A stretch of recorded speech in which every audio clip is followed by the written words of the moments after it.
Okay, great. Thank you, Gabby. It's an honor to be here as part of this conversation today. As StoryCorps founder David Isay has said, listening is an act of love. So I'd like to acknowledge the audience for giving the gift of listening to our panelists as they share their very personal stories today of loss and resilience. So I will start by introducing them briefly. We have Eva Bloche, a student at Lesley University, a writer and aspiring therapist. Next to her, we have Cara Belvin, who you've met already. She's a social entrepreneur and advocate. Then we have Cynthia Whipple, who is an education consultant and author. And last but not least is Gail Eisenberg, who's a writer and producer. I'd like to begin today's discussion by asking each of you to tell us in your own voices about who died, how they died, and how old you were at the time. Mm-hmm. So who would like to start? Want me to start? Okay, I'll do it. So I was 9 years old when my mother died of breast cancer after a 2-year battle. And our family was left devastated, but we had a lot of support, and I attribute that really to my mother, who knew she was dying and asked a lot of her family and friends, and they did everything she asked and more. So we felt loved and supported. I was 9, my brother was 13, and we were raised by a very loving father who was thankfully willing to accept all of the help that our family received. I think it was probably my saving grace. So it was 1990, and I was 23, and my mother was admitted to New York Hospital with just memory loss. And she stayed there for 6 weeks, and no one knew what she had, and she died without a diagnosis, which is a little troubling when you're at a funeral and you don't know why somebody died. Mm-hmm. And then 5 weeks later, we found out she had Creutzfeldt-Jakob, which is mad cow disease. Nobody knows how you get it. You just die. And so, and 5 weeks after that, my father took his life. So. Thank you. Okay. I was 14, and wow. I was 14, and my mother died from, I didn't know what at the time. I told people it was a heart attack. She'd been mentally ill.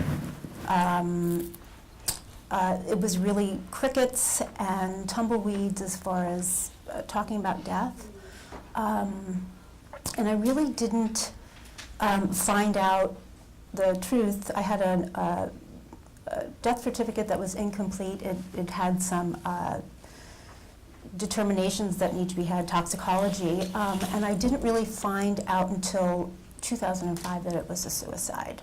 And I was an only child, and I think I got that. But her name was Anne. I wanted to say that. I heard a lot about that today. She was very inconsistent in her mothering. As you might imagine, someone with mental illness would be. So she was the life of the party, or she was depressed and bad. But anyway, here I am. Charging through here. Great. So. Well, is this working? yes. Okay. I was 16 when my mom died. I was in 10th grade, and she had been diagnosed with cancer for about a year and a half. So I knew it was a part of my life that she was sick, but I didn't really start thinking of it as a terminal illness until my birthday is really close to Thanksgiving, so it was about Thanksgiving, and she had a stroke. And then all of a sudden, throughout the month of December, she was in and out of hospitals, and on Christmas Day, she ended up dying. And Christmas Day was her favorite holiday. It was a big deal for my family. So I was in 10th grade, And instead of having Christmas presents, I was hanging out in the hospital trying to figure out what had just happened. So my mom's death really was with me throughout all of my teenage years, and I'm about to be 20, so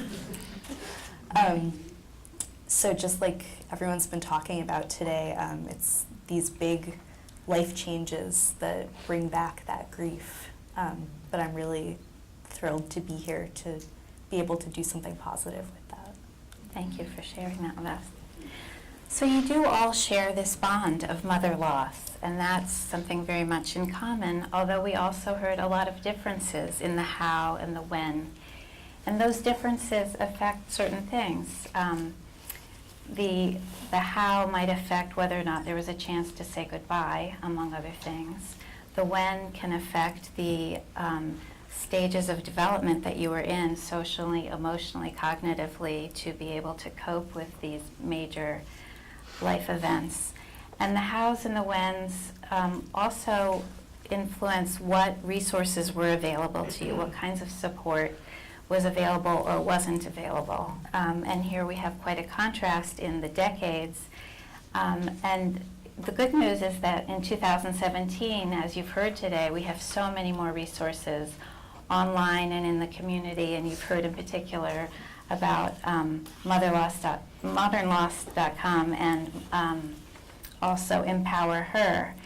And then there's also been a surge in grief literature published since Hope wrote her iconic book, which filled that empty spot on the shelves that there was really nothing before. So we still have a way to go to build a more grief-sensitive culture, but today, and the interest in today is showing us that we're coming along in building that more grief-sensitive culture. So let's go to another question. How did the experience of mother loss make you stronger or more resilient? There is something that I say, it's not woe am I, but it's woe I am. It doesn't mean that I don't feel like I should be wearing an entire body cast sort of waddling around. I'm definitely cracked and broken in many ways, but that is something that has occurred to me over the years. I think I'm ridiculously capable and tenacious and just strong. I mean, I can sort of get through it. Not that I want to be presented with it to get through it, but I feel like I can handle it. And I guess we'll talk more about the avoidance and relationships I've lost, but I feel like, I can probably shoulder it. I know how to do it now. And it's been 37 years since my mom died. I mean, I think I was sort of counting. I think Hope was 81, and I was 80. I'm the winner.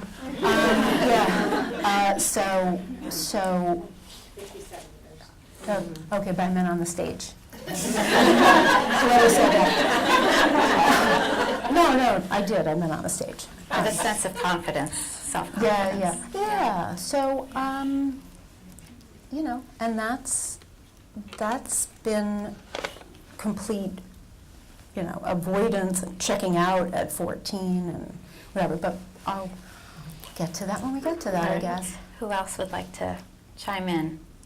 How did the experience make you stronger or more resilient? Well, it makes me think of, I have this very specific memory of maybe a year after my mom died. I was sitting in a therapist's office because, my dad wanted me to go to therapy, and I want to be a therapist, so I'm a big advocate for that. But at this point, I was not thrilled. And I was sitting there. It was the first time I was meeting with this really sweet woman, and she leaned forward across the table to me and she said, "So, I know your mom died about a year ago, and I know you're very interested in therapy, so I'm sure you know all about this. So, what stage of grief are you in?" And I went, "Oh no, that's not it at all." And I think up until that point, I hadn't been able to assert myself at all in my journey of grief. And in that moment, I was able to just tell this woman, this is not what's happening to me, and this is not the narrative I want. And I think all of a sudden I had that self-confidence that you were talking about. And that's something that I hope now I'm going to be able to use in my own career someday, because I know what it's like to need to have control over your own narrative. Yeah, hearing you say that made me think of empowering her. I mean, really, there's the beauty. Yeah. Okay, Cynthia or Cara? I think that it gave me incredible perspective. I think that all the things that people sort of learn in their 40s, I kind of knew at 23. So as I always say, like when your world ends, everything else is just not worth getting upset over. So it gives you incredible perspective. Having said that, it makes life a little tricky because you sort of become old very fast and you have to become young again. And when people are on the soccer field worried about if their child is going to make a goal, all you're like is, thank God they have legs. Yeah. So that's a little bit odd. And so you have to sort of learn to assimilate back into society. Yeah. Good example. Yeah.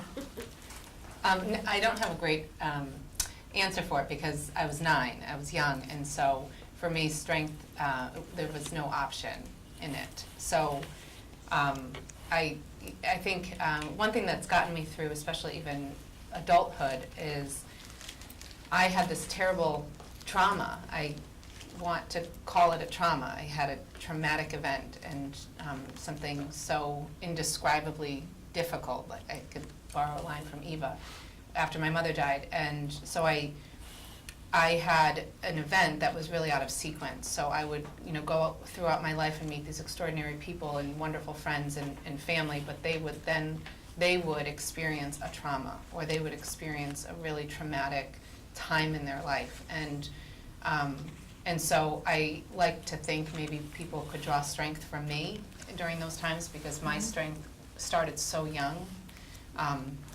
So just as I think, this life is all about how you respond to things, I guess I just feel that with strength, there was just never an option for me. It didn't make me unbreakable, but it just was something I knew I had, if that makes sense. Mm-hmm. Yeah. Okay, let's look at how your mother's death influenced your relationships or life choices. That's a ridiculously broad question, I know. Yes. But you can take it in whatever direction you want to go, and maybe you'll go in different directions, just to give us a flavor of that. Please. I can stare at my husband and think, oh my God, what a poor soul. He was early in our relationship, and I would love to blame my loss on bad boyfriends that I had or something, but it was, for me, my mother died at 37, and that was old. When you're a child, 37 is old, and so I envisioned I had to get everything in before 37. 37 was the magic number. Mm-hmm. And so that meant graduate school and, top of my career. It meant marriage and children.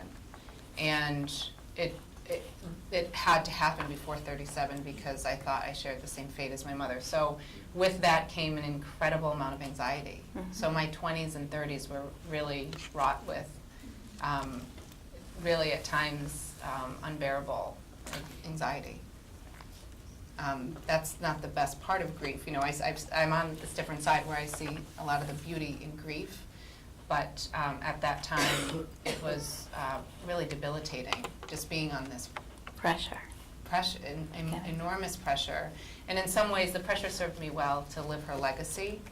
People talk about living 2 lives, living for her. Mm-hmm. It wasn't so much that, but it was a pressure to live her legacy, this angelic, perfect woman who left kicking and screaming. I guess I felt that I had to do it all for her, which is pressure that served me well at times, but just other times just made me incredibly anxious.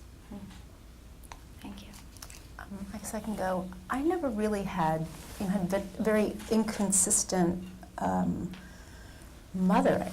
My mother was very loving and nurturing, and then she could be completely absent. This is just this is bipolar disorder in the 70s when, mental health, nobody knew really what was going on. I'm not so sure they do now either, but that's another panel.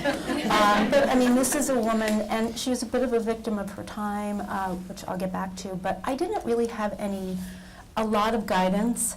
I'm an only child, so I didn't have the older sibling to sort of look up to and follow in those tracks. And my father was really very limited also in his education. He grew up on the Lower East Side. So that also served me well. I always knew I wanted to write, and I really just went for it. And, miraculously, and maybe with a little guidance from who, Goddess and also my mom, I managed to do that. So as far as career goes, that's, I'll give you the career. The relationship part, I'm also gay. I have all these little subsets. I'm also gay, so when my mom died when I was 14, it's a pretty critical age. I would have checked out anyway. I mean, this was, 1980. Cancer was still the C word. You're certainly not going to talk about suicide, and no one really did. But also, I was also dealing with crickets with being gay. So it was just crickets and crickets and crickets. And so relationship-wise, I have said, this is a couple of years ago because I'm firmly in menopause now, but when I felt at some point that I had reached at the same time puberty and perimenopause, like at the same time, like, oh great, this is late, but and this is it. And in other parts of my pie, as I see it, I'm overdeveloped. Hopefully in a healthy way. And in some parts, it's still like in the middle of this yawn, but I'm getting there. So relationships were very late to me. I didn't come out until I was 26, and, and here we go. To think about kids, no, it wasn't out there. It wasn't out there, so. Thank you. So I had started having my children 3 years after everything happened. And so for me, this was the greatest gift. I got back the mother-child bond. But it was very finite. I'm sure it wasn't going to last forever. So it was, like Cara said, it was this big push to teach them everything, to create this incredible bond, be as present as humanly possible during that time. And so that's sort of how I mothered. With relationships, my friends are the reason I'm here. And so that was always important to me, to have really deep friendships and deep relationships, because I know that's what carries you. Mm-hmm. I don't have a great answer to this because I'm still in this place where I'm in my first real relationship. That's exciting. Yes. And Who is she? Just kidding. Well, you are making an assumption, and it's, I'm going to speak for, my people. I do have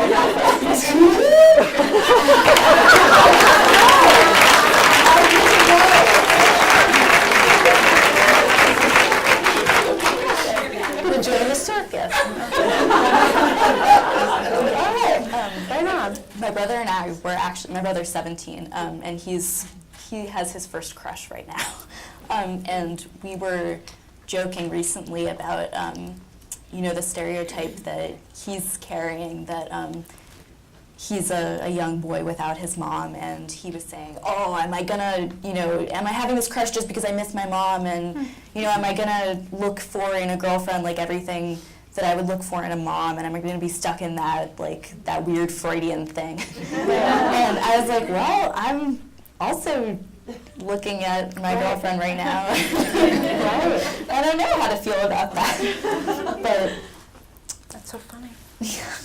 Interesting I question. said the same thing, actually. Am I looking for my mother and a woman? yeah. So I'm still trying to figure all that out. But I know that I also just started college in September, and it was my first experience really making new friends and having to say, like, oh, by the way, my mom died a few years ago. And that was a fun experience. Yeah. The college thing is tough. Yeah, I don't know if you guys Yeah. experienced that. Yeah. That's a great question about like how do you decide who Yeah. and when to tell in what circumstances. Shall we go with that? Well, I would love to say, because Eva and I have grown so close through empowerHER up in Boston, a lot of the girls in our program of all ages are starting to ask things like, you know, was it hard going away to college? Was it hard getting married? Was it hard having your first child without your mother there? I've got to put together at least a toolkit for freshman year, because freshman year of college, and I did this, you know, it's fall parents' weekend, and you get that question, and I was so good at it, and I would just say, yeah, my dad's coming, and then I would walk away. Oh, parents' weekend, yeah, no, my dad's coming for dinner tonight. And so I just needed to say it, walk away, so I didn't give you enough time to say, well, where's your mom? And that had been after 11 years. My mother had been gone. So there are a lot of those questions that I think young girls get to. I'm fortunate at empowerHER. There are a lot of other women like me, adults, that can say to a young girl, yes, my wedding day was very difficult, or it was never my wedding day, it was everyday moments, and this is how I got through it.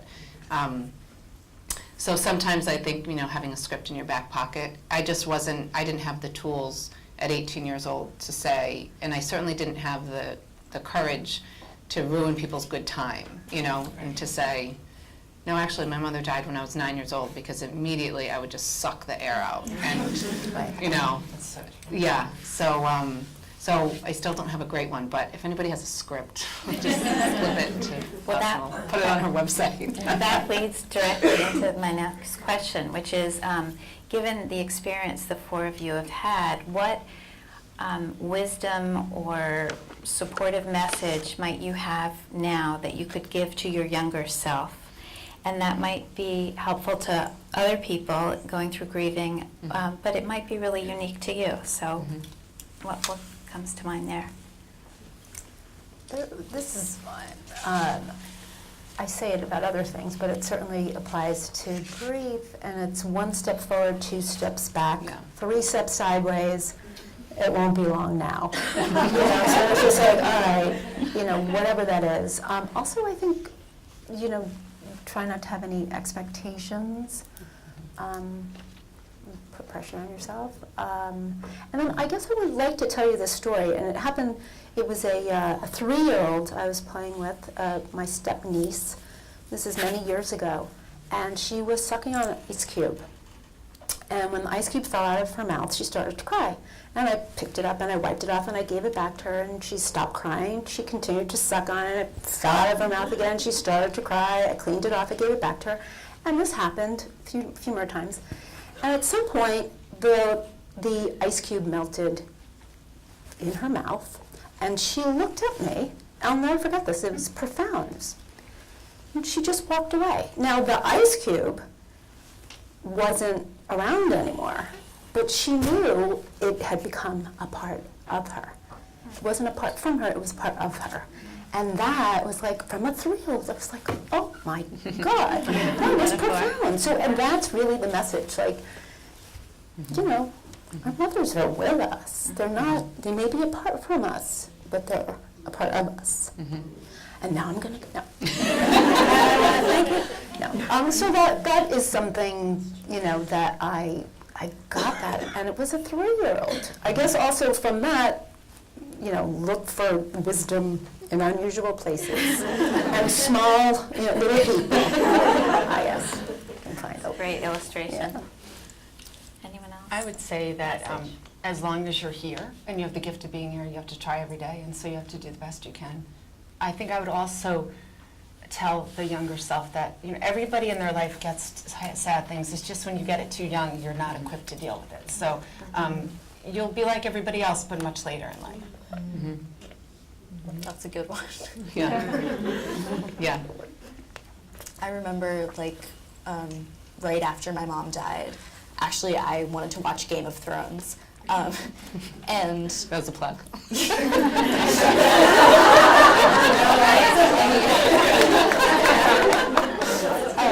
And my dad looked at Game of Thrones, online, and he said, "Oh, you're not watching that." And I was like, "Hey, my mom just died. You can't tell me that anything's inappropriate for me anymore." And I guess I would tell my younger self, that's not true. Like, I should have waited a couple of years. But it is true that, sometimes you don't get that choice when you're young, and you just all of a sudden have to grow up. And it's been really helpful for me to find older role models who are, like I have a friend who's in her 40s and her mom just died, and it's been really helpful for me and for her, I think, to be able to have those conversations where, I'm, in some ways, I'm the one who's got a couple years on her. All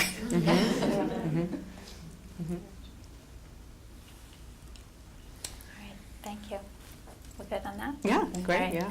So this is something that came up in some of the earlier interviews, but I'd love to hear from each of you how you keep your mother's presence in your lives. And some people refer to that as the absent presence, which I think is a helpful concept. What are the little or big ways that you keep her present? I try to emulate my mother. I think that just feels good to me. Particularly in all growing up, I would enter a room and her family particularly would say, "Oh my God, come back, walk in like you just did. You look just like Kit when you did that." Or I would laugh and they would say, "Oh my God, did you hear that? She sounded just like Kit." And so from an early age, again, I was so young, but from an early age, number one, your mother is angelic. She has no flaws when you lose your mother as a young girl.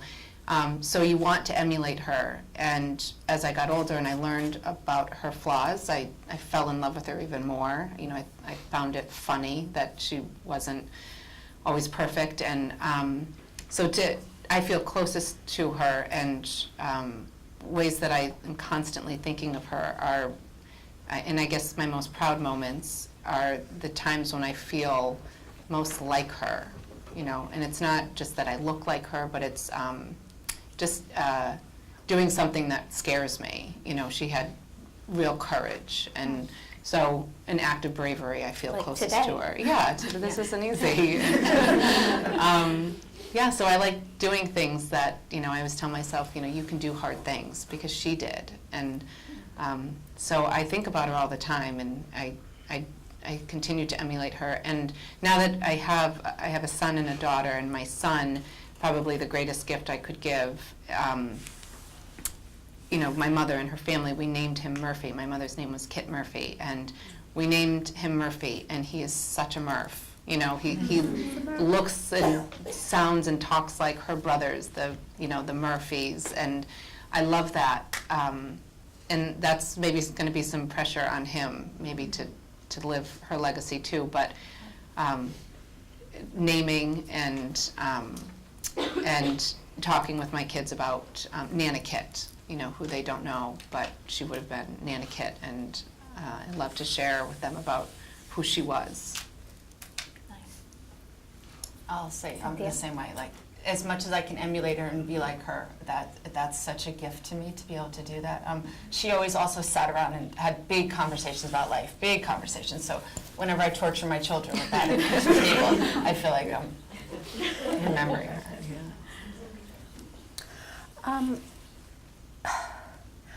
Right now, I guess I'll give a little backstory on this. I feel, and this also came up earlier, my mother, in understanding more about not her life with me, but her life actually before me, and maybe what triggered her mental illness. I found that she was really a victim of her time. she had given up a baby for adoption in the 50s and as an Italian Catholic. This is before, legal adoption. And people didn't talk about it. It's really very appropriate where we're talking in a forum about how important it is to get your story out there.